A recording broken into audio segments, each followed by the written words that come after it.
I stood in the small boutique, adjusting my simple ivory dress in the mirror, feeling a mix of happiness and loneliness.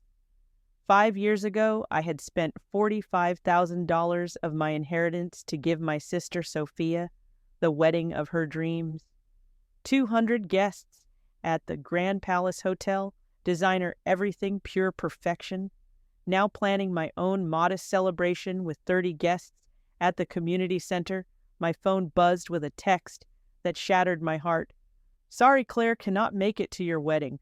Too busy with work." Before I tell you how my sister's betrayal led to the most eye-opening revelation about family loyalty, drop a comment telling me where you are watching from, and if you have ever sacrificed everything for a sibling who disappeared when you needed them, hit that like button. What I discovered about Sophia's real reason for missing my wedding will absolutely floor you. Let me take you back to where this story really began 15 years ago, when our parents died in a car accident. I was 22, just graduating college, and Sophia was only 18, about to start her senior year of high school. In one devastating moment, we went from being a normal family to two orphaned sisters with nothing but each other and a $100,000 life insurance payout. While most people my age were starting their careers and dating, I made a decision that would define the next decade of my life. I decided to dedicate everything to making sure Sophia had the future our parents would have wanted for her. She was brilliant, beautiful, and had dreams of attending a prestigious private university that cost $50,000 a year. I knew I had to make that happen. I took 2 jobs immediately after graduation, working as a marketing assistant during the day and waitressing at night. I moved into a tiny studio apartment and lived on ramen noodles while Sophia finished high school. Every penny I made went toward building her college fund, and I used the majority of our inheritance to secure her admission to the university she had always dreamed of attending. For 4 years, I worked myself to exhaustion, while Sophia transformed from a shy, small-town girl into a confident college student. She joined sororities, made friends with wealthy classmates, and gradually adopted a lifestyle that my 2 minimum-wage jobs could barely support. But seeing her happiness made every sacrifice worth it. I was so proud of the woman she was becoming. During her junior year, Sophia met Patrick Wellington, the son of a successful tech entrepreneur and heir to a family fortune. Patrick was handsome, charming, and everything Sophia had ever wanted in a partner. When he proposed during her senior year, she was over the moon, and I was thrilled that my little sister had found someone who could give her the life she deserved. That is when Sophia came to me with the request that would drain my remaining resources completely. "Claire, I need the perfect wedding," she said, her eyes shining with excitement. "You are the only one I trust to make this happen. Patrick's family expects something spectacular, and I cannot disappoint them. This is my chance to really belong in their world." I should have said no. I should have suggested a more modest celebration that would not require spending every remaining dollar of our inheritance. But looking at my sister's hopeful face, remembering all the sacrifices our parents had made for us, I could not bear to let her down. I agreed to plan and fund the wedding of her dreams. The Grand Palace Hotel ballroom cost $12,000 just for the venue. Sophia's dress was $8,000 from a designer boutique. The flowers alone cost $6,000 because she insisted on having roses imported from Ecuador. The catering for 200 guests was $15,000, and that was before we added the premium bar package and wedding cake from the city's most exclusive bakery.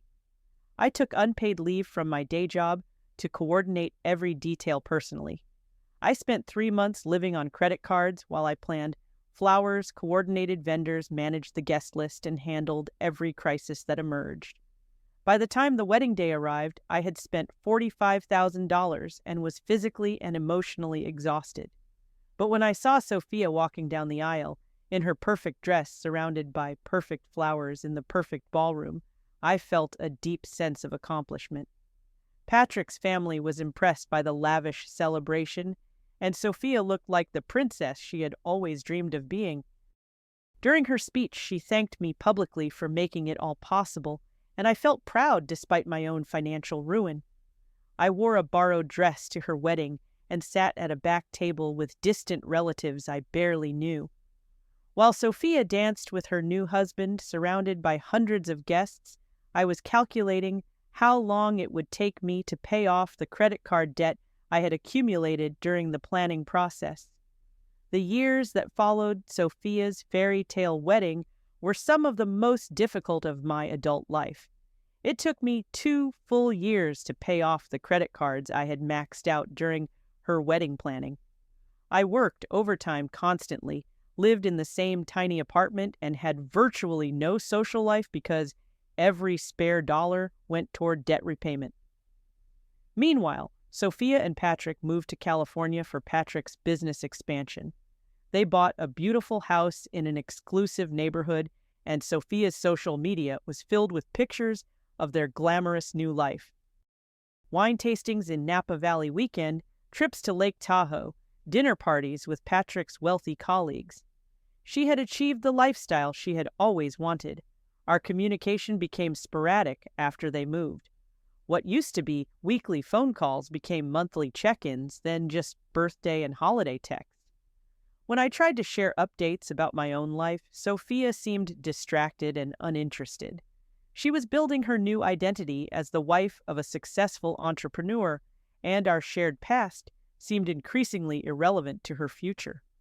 When I turned 27, I finally started focusing on rebuilding my own life instead of funding someone else's dreams. I had been promoted to senior marketing manager at the tech company where I worked, and for the first time in years, I was earning enough money to save for my own future instead of paying off debt from Sophia's past. That was when I met Thomas at a local coffee shop. He was a 33-year-old elementary school teacher with kind eyes and a genuine smile.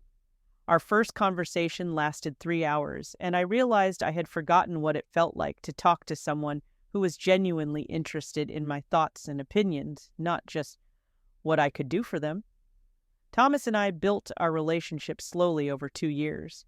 He appreciated my independence and selflessness, but also encouraged me to prioritize my own needs for once.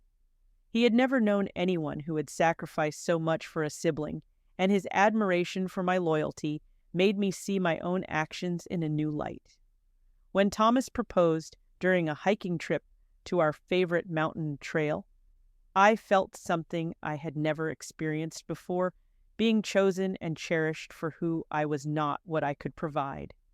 The ring was modest, purchased from a family jewelry store rather than an exclusive boutique, but it represented genuine love rather than social expectations. Planning my own wedding was a completely different experience from planning Sophia's. My budget was $8,000 money I had carefully saved over 2 years. The venue was a small community center with a garden ceremony space. The guest list included 30 people, close friends, Thomas's family, and a few relatives who had stayed in touch over the years. When I called Sophia to share my engagement news, her response was lukewarm at best. "That is nice, Claire. Thomas seems practical," she said, as if practical were a criticism rather than a compliment. There was no excitement in her voice, no questions about wedding plans, no offer to help with anything. I asked her to be my maid of honor during a video call, hoping that giving her an important role would help her feel more connected to my celebration. "Oh, I do not know if I can afford to travel. California to the East Coast is expensive," she replied, looking annoyed by the inconvenience of my request. Without hesitation, I offered to pay for her flight. "You are my only sister, Sophia. I need you there." She reluctantly agreed, but made it clear that accommodating my wedding would be a significant burden on her busy social calendar. As the wedding planning progressed, Sophia became increasingly distant. She stopped responding to my updates about the ceremony details and missed my bridal shower entirely, claiming she had a work emergency. I started making excuses for her behavior, telling myself that she was just busy building her new life and that her absence did not reflect her feelings about my happiness. Then, 1 week before my wedding, came the text message that would change our relationship forever. Sorry, Claire cannot make it. Patrick has an important business meeting that weekend, and I need to support him. You understand, right? I stared at my phone in disbelief before typing back. Sophia, this is my wedding. I was there for every moment of yours. Her response was cold and cutting. That was different. My wedding was a once-in-a-lifetime event. Yours is more low-key, so I am sure it will be fine without me. My wedding day was beautiful, but bittersweet. Thomas and I exchanged vows in the garden, while 30 people who truly cared about us witnessed our commitment. The empty chair I had reserved for Sophia in the front row served as a painful reminder of her absence. But Thomas's family stepped up to provide the emotional support I needed. During our first dance, I fought back tears, thinking about how my sister had chosen a business meeting over my wedding day.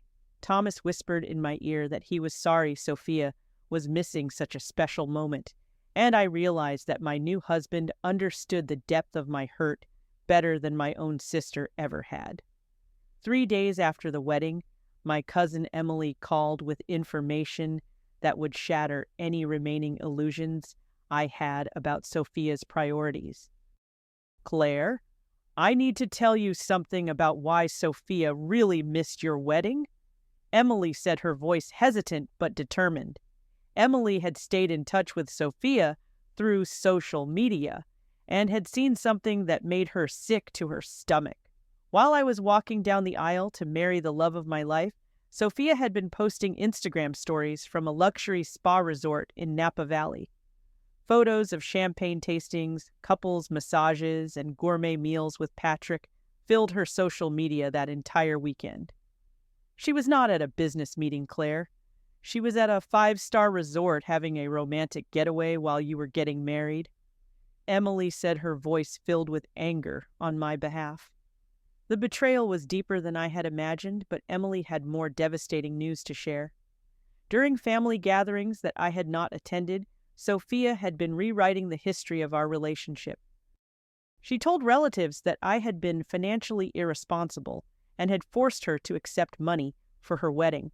She portrayed herself as a victim of my controlling behavior rather than acknowledging my sacrifice.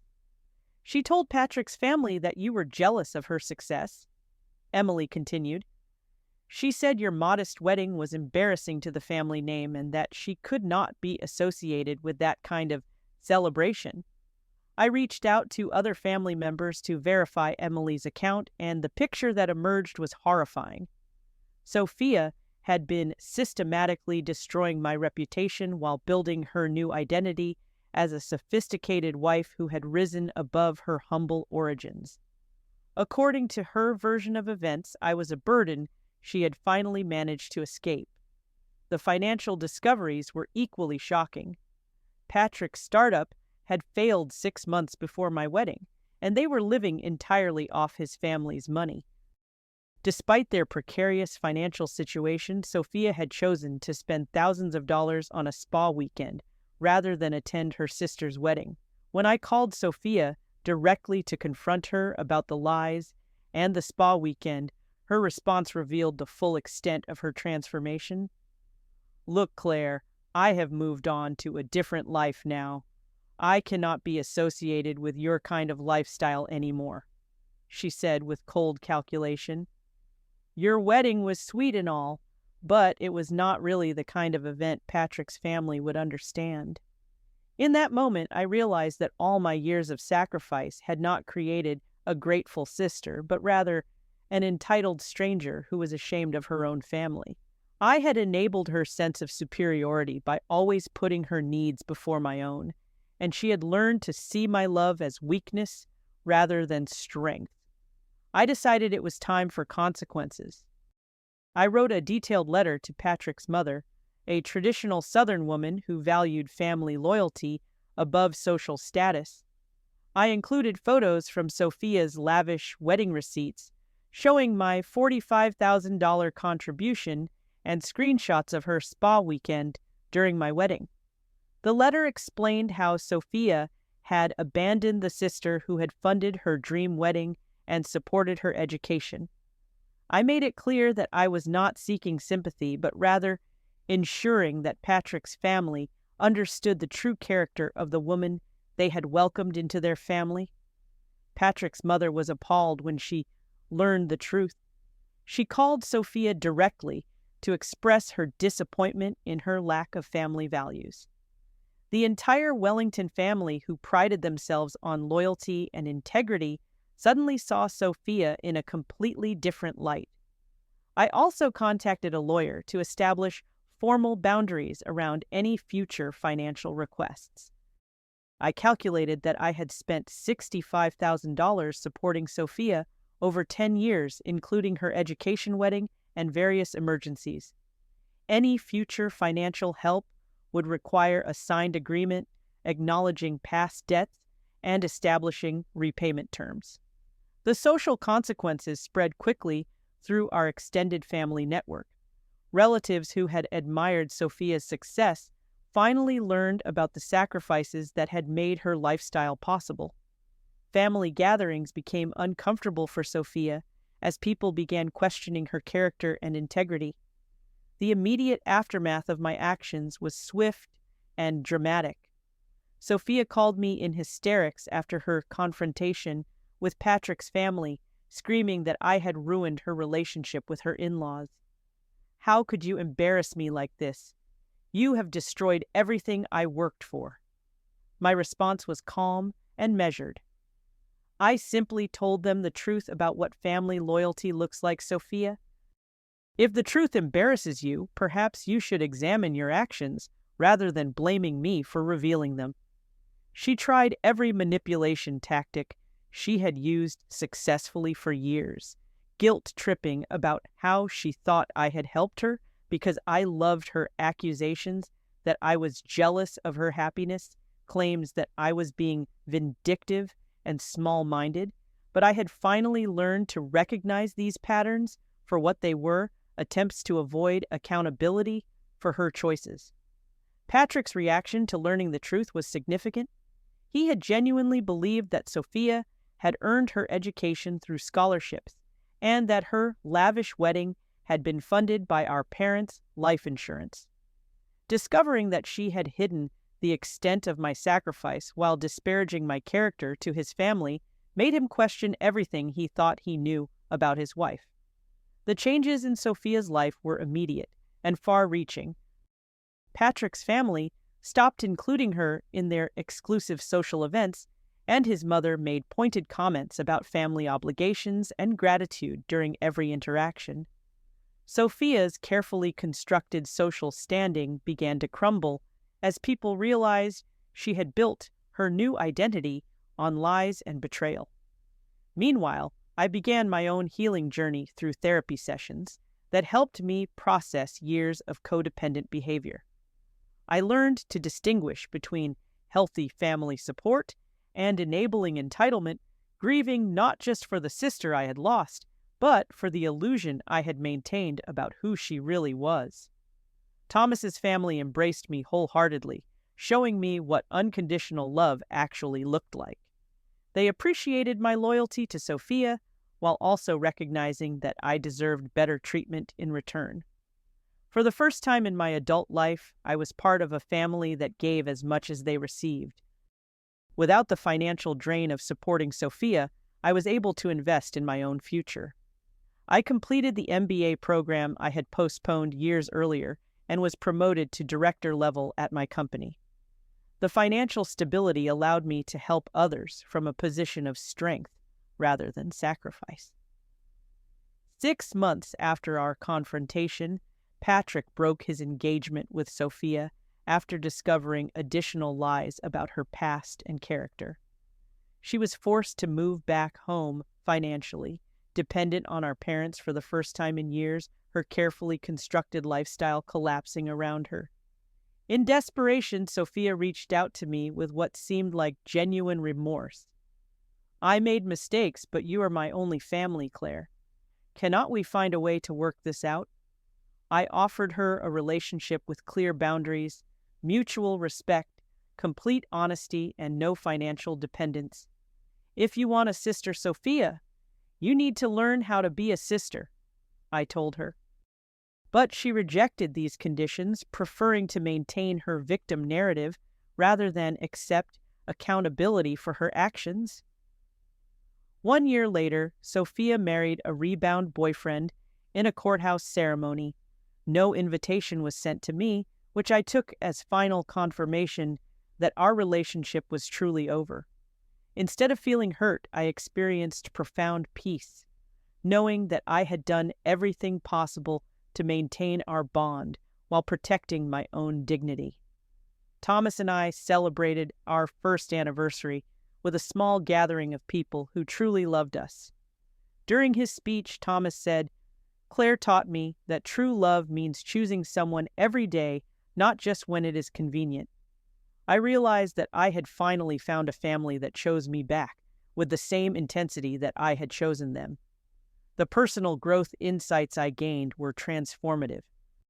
I learned the crucial difference between loving someone and enabling them, recognizing that sacrifice without boundaries inevitably becomes exploitation. Most importantly, I discovered that walking away can be the ultimate act of love for both parties when a relationship has become toxic.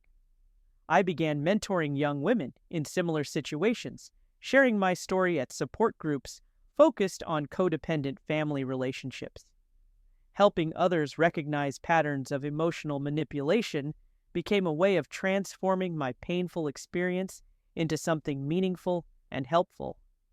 2 years after my wedding, I live a life built on equality and mutual support. My marriage to Thomas grows stronger every day because it is based on genuine partnership rather than one-sided sacrifice. My career flourishes without the constant financial sabotage of supporting someone who never appreciated the help. I have no regrets about cutting ties with Sophia, even though she is my blood relative. I learned that family titles do not guarantee family behavior, and that you cannot save people who do not want to be saved. Sometimes, the greatest gift you can give someone is allowing them to face the consequences of their choices. The unexpected gift in losing Sophia's conditional love was discovering what real love actually looked like. Thomas's consistent, reliable affection was a revelation after years of relationships that required me to diminish myself to maintain them. I found peace in connections that celebrated my strength rather than exploiting it. I spent 15 years trying to be the perfect sister to someone who was never trying to be a sister at all. The day I stopped chasing her approval was the day I finally found my own worth. Have you ever sacrificed everything for a family member who disappeared when you needed them most? What would you do if your sibling missed your wedding after you funded theirs? Share your story in the comments below, because you are not alone in facing these painful family dynamics. Hit that like button if this resonated with your own experiences of giving more than you received. Subscribe for more stories about setting boundaries with toxic family members and finding the courage to choose yourself. Please share this with someone who needs to hear that they deserve reciprocal love, not one-sided sacrifice. Remember, sometimes the most loving thing you can do is stop enabling someone's worst behaviors, and the family you choose can love you better than the family you were born into ever could. Thank you for listening to my journey of learning that blood relations can break trust, but chosen family builds it every single day.